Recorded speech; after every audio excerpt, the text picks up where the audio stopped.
Hi, this is Sean. And I'm Victor. And this is Two Geeks TV, recently back, day after. We had to do some recordings, but nonetheless from the one, the only, 2016 Dark Carnival, hosted by Rue Morgue. See, I wanted to do that. Yeah, I wanted. I'm just pumped. Okay, you got a good reason to be pumped. It was so much fun. You got to check it out next year. Anyways, we had the absolute privilege of talking to somebody I grew up watching on TV, Mitch Markowitz. Now, for all those who don't know who Mitch Markowitz is, he is none other than Super Hippy from the hilarious House of Frankenstein. Both, like you said, we both grew up basically watching the program since we were children. Educational, entertaining, and all around just fun. Yeah. The show still stands the test of time. Even as an adult, you can still sit down, watch the show, and still have a good laugh at it. And I hope you enjoy this interview as much as I enjoyed doing it. You're forgetting one thing. What? During the interview, God, our friend Sean here screwed up in such an epic way. You have to see this. If you say Malcolm McDowell, we're smacking. You have to see this. Shit. Take a look. This super show will return in a minute. 58 seconds, 59. What does it all mean? It's all relative. It's time to get your geek on. It's Two Geeks TV. With your hosts, Victor and Sean.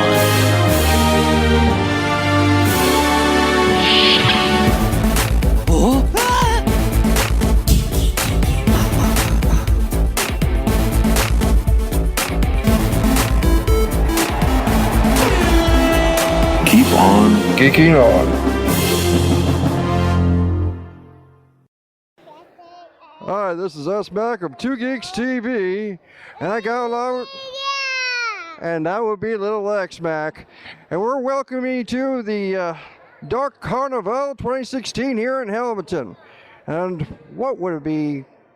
Well, I'm sorry, I'm just starstruck right now. Okay, what did you want to say? This is about the biggest thing for me because I've, for years and years and years, when I was a little kid, and that's why I got my little boy with me right now, is that my fondest memories was from Hilarious House of Frankenstein. Frankenstein. Yeah, and I understand how you feel, as a matter of fact. So don't be intimidated. Just relax. And as I said in the movie I did, just close your eyes. Close your eyes. Close your eyes. Relax, and everything will go smoothly. The movie, by the way, was called The Last Will and Testament of Rosalind Lee, and I did that with Vanessa Redgrave a couple of years ago. But back to Frightenstein. Ask me a question. You worked around some great men on that show, and of course I had to ask, how was it to work alongside a person on the level as Vincent Price? Oh boy, Vincent Price was probably the nicest guy I've ever met. He was so down to earth. It was like he was your next door neighbor. And he would talk to anybody. He would talk to them at the same level, not talk down to them. Like I said, he was like he was your next door neighbor, but he wasn't your next door neighbor. He was Vincent Price, the world's biggest movie star in that genre, that's for sure. Now, since the days of the hilarious House of Frankenstein, how did you feel the transition from working past television into feature films? I actually missed television. I like television, and I've done a lot of television, but it's a whole different genre. You know, it's a whole different life. Like, you know, you shoot stuff in like 5-minute clips, and then you're back, and then you're back, and you're forward, and this and that. Television was a whole different feel to it. I think I prefer television, to be honest with you. If I had my druthers, it would be television.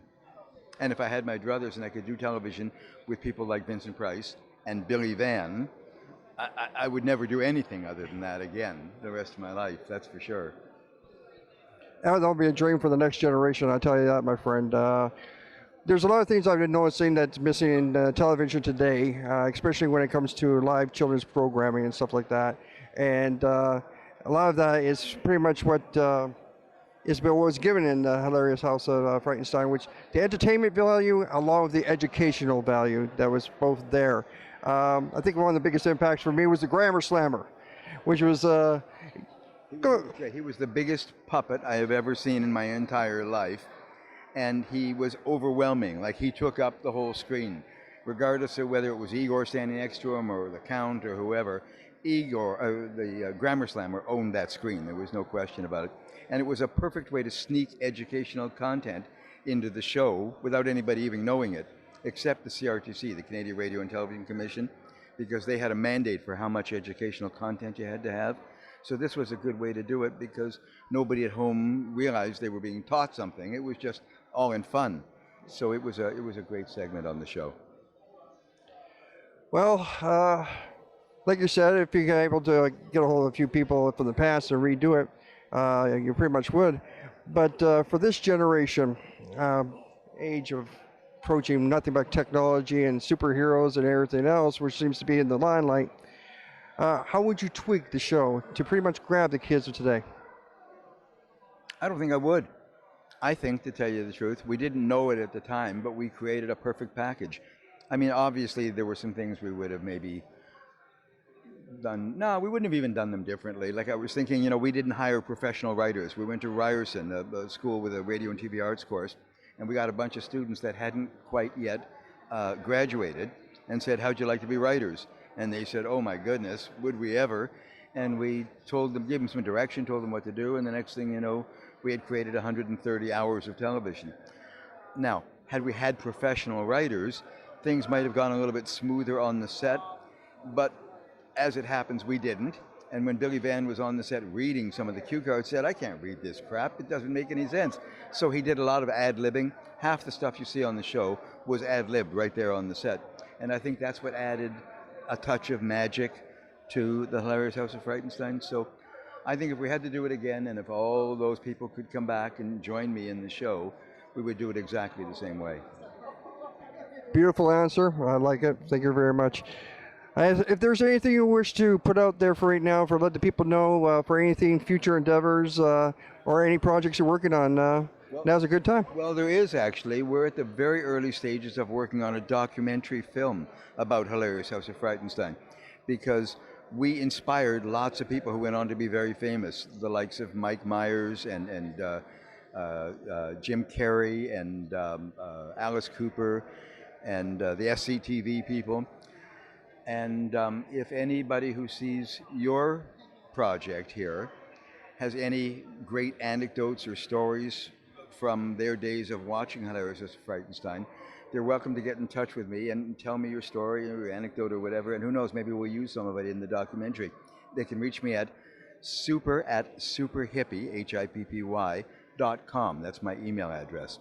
And just get in touch with me, tell me what your story or anecdote was, and maybe we'll go from there. So it's superhippy.com. Well, Mitch, it's been a very much a pleasure and an honor.